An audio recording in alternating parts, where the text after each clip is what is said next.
Co bych vám mohl říct, pokud bych měl pouze 5 minut, za kterých vám musím předat svoje nejzásadnější know-how ohledně marketingu?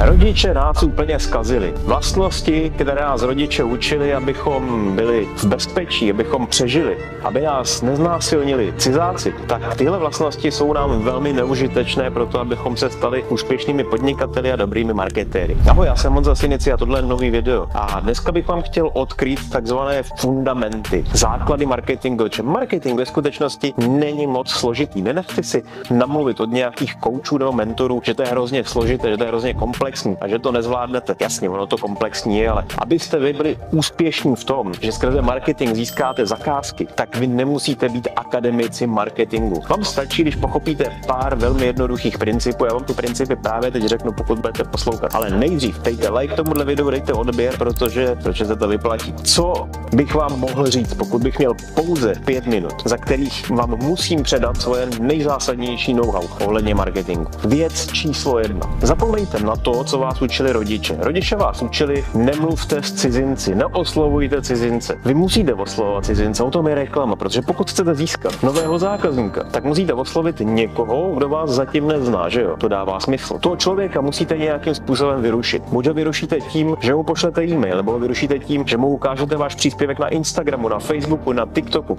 nebo ho vyrušíte tím, že uděláte reklamu v rádiu, v televizi, v novinách, to je jedno, ale musíte oslovit cizince. To dává smysl, že jo? Protože pokud toho cizince neoslovíte, nezískáte jeho pozornost, tak ten cizinec nemůže udělat následující akci. A o tom se teď budeme bavit. To je totiž jedna z nejčastějších chyb, které se podnikatelé a dokonce i profesionální marketéři dopouští. Když se jich totiž zeptám, v čem spočívá smysl reklamy, co by měla reklama dělat, tak oni odpovídají, reklama by měla prodávat produkt. Pozor, reklama neprodává produkt. Reklama neprodává produkt. Na to ta reklama nemá dost času. Zvlášť pokud by reklama měla prodat produkt naprosto neznámému cizinci. Zkuste si sami představit, někdo, koho vidíte poprvé v životě, vás na ulici osloví a má 30 sekund, aby vám řekl monolog, kterým vás přesvědčí, že si od něj máte něco koupit. To bude velmi stuha, že jo? Většinu vašich rozhodnutí nákupních, které jste v životě udělali, jste dělali měsíce, možná dokonce roky. Takže znova, když se vás ptám, jaký je smysl reklamy, tak cílem reklamy není prodávat. Na to ta reklama nemá čas. Cílem reklamy je, aby na základě té reklamy vaši potenciální zákazníci udělali první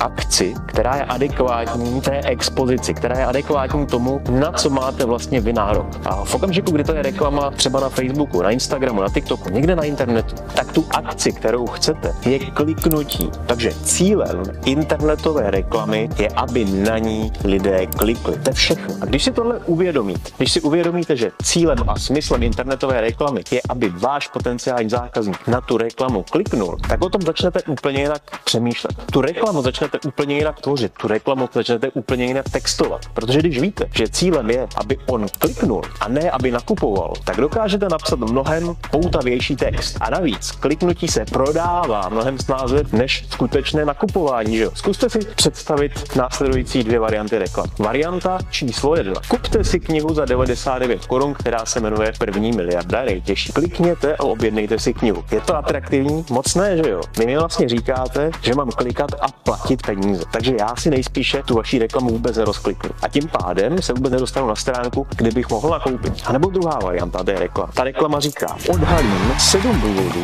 díky kterým se někteří lidé stávají miliardáři a jiní ne. Klikněte zde a zjistěte, co je o něch 7 důvodů. To je mnohem atraktivnější reklama. A já svého potenciálního zákazníka díky té druhé textaci přinutím spíše, aby kliknul. A tím pádem získám větší pravděpodobnost, že ten zákazník ode mě bude i nakupovat, že jo? Protože kdo neklikne, tak nejspíš nenakoupí. Na Facebooku, na TikToku, na Instagramu, tam se nedělá biznis, že jo? Vy potřebujete toho zákazníka uloupit a dostat ho na vaší stránku. A teď krok číslo 2. Když jsme toho zákazníka uloupili a dostali jsme ho na naší stránku, tak co je cílem té stránky? Většinou cílem té stránky je přimět toho našeho návštěvníka, teď už je to návštěvník, že jo? Přimět toho našeho návštěvníka, aby provedl další adekvátní akci. A často ta adekvátní akce ještě není nákup.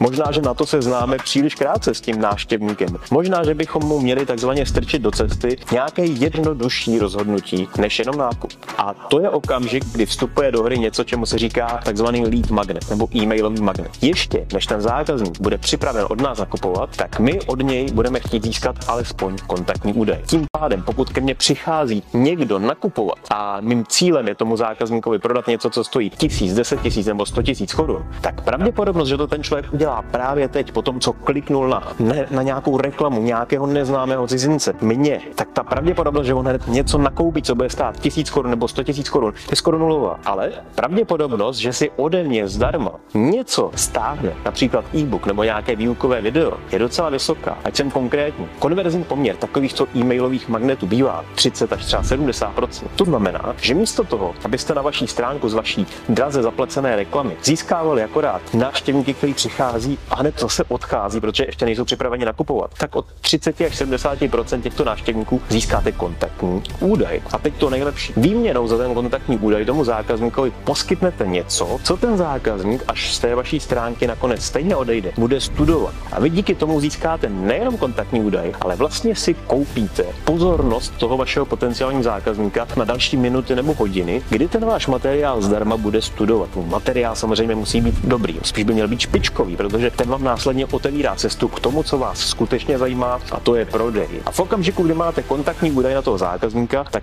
pak přichází poslední fáze a to je skutečně tomu zákazníkovi něco prodávat, abyste načali transakci za peníze. A to se dělá dvouma způsoby. Pokud máte drahý produkt, tak vaším cílem by mělo být toho zákazníka dostat na konzultaci, kde mluví 1 na 1. Pokud jste kouči, pokud jste realitní makléři, pokud prodáváte agenturní služby, pokud prodáváte cokoliv, co stojí vyšší desítky tisíc korun, stovky nebo miliony. Cílem takovéhoto marketingu by vždy mělo být dostat toho zákazníka na konzultaci, buď po telefonu, po Skypeu, po Zoomu, anebo dokonce živou konzultaci. To záleží na tom, jak jsou drahé vaše služby a jak si můžete dovolit alokovat váš čas a vaši fyzickou přítomnost. Pokud prodáváte něco levnějšího, tak toho zákazníka dostanete na prodejní stránku, kde se pokusíte o prodej, který nevyžaduje vaši přítomnost. Pokud tam nemůžete být vy fyzicky, tak tam dejte aspoň svoje video. Máme změřené, že prodejní stránky, které prodávají skrze video, mají výrazně lepší konverzní poměry než stránky, které prodávají pouze skrze text. A v okamžiku, kdy máte svoji prodejní stránku, tak bych vám doporučoval ještě jeden takový trik, jeden takový hack.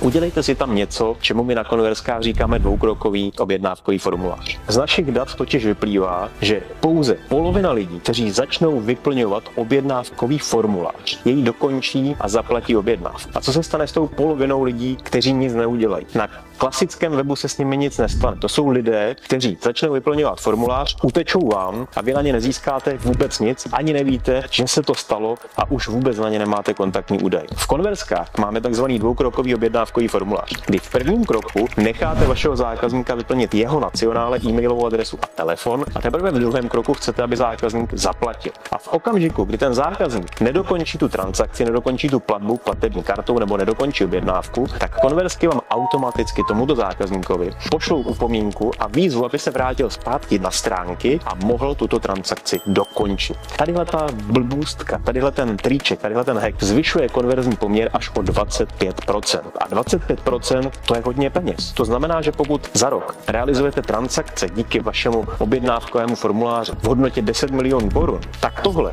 aniž cokoliv uděláte navíc, vám může přinést dodatečné tržby 2,5 milionu korun. Aniž utratíte 1 jedinou korunu do reklamy navíc. Tohle byly moje tipy, tohle jsou moje fundamenty, jak se dělá marketing na internetu, a pokud chcete další a brzy přijdou, zůstaňte naladěni, klikněte na tlačítko odebírat, lajkujte, komentujte a mějte se fajn.